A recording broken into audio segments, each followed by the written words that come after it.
હા હું હતું કાકા મેં હાંજના વાંચી કેબિન આપણે રોડમાં આવી બરાબર એટલે આપણે ઉપાડી સાંજના અહીંયા મૂકેલા ભાઈએ મને એવું કીધું કે ભાઈ તમે અહીંયા શું કામ રહે તમે અહીંયા ન મૂકો તમે છે જો ઓલી કાંટી ક્યાં છે હમણાં તો મને કાકા એવું કહેતા હતા કે મેં એ ભાઈને કઈ કીધું જ નહીં કોઈ 5 જણા નહોતા 2 જ જણા અમે હતા. તમે હે ને આ રાખો આ રોડ દીગર નથી તમારે આ જો બકમ છે વાહ વે તો બહુ મજા તો એ ગાડીમાં મારી ઘરવાળી એકલી બેસી લોકોને શકે મજા આવી અહીંયા રાખો તમારે ક્યાં કહેવાનું હવે સરકારી જગ્યા છે તમને બિલ્ડર એવો કોઈ ભગવાન તો છે નહીં ને કે ભાઈ રાતો રાત એને ખબર કામ છો એમ તમે એમ કહો આ જગ્યામાં આમ તમે ઓલું કરો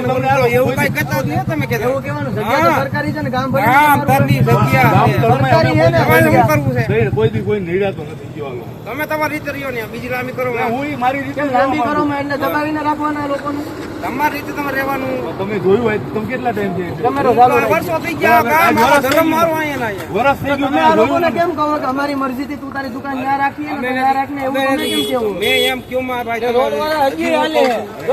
રોડ આપણા હા, હજી તમે શું આપણે કરો છો હટાવવી પડે. કાકા હજી તમે શું કરો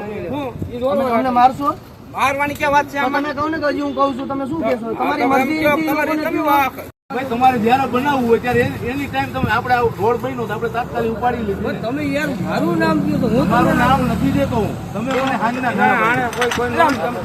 ભાઈ ભાઈ રોડ વગર મને કીધું કીધું ભાઈ એક વા પ્રભાતભાઈ નો જો ઓલો લીમડો ત્યાં હાલે મારી ઘરવાળી તમે વિચાર કરો. બીજું એમાં એવું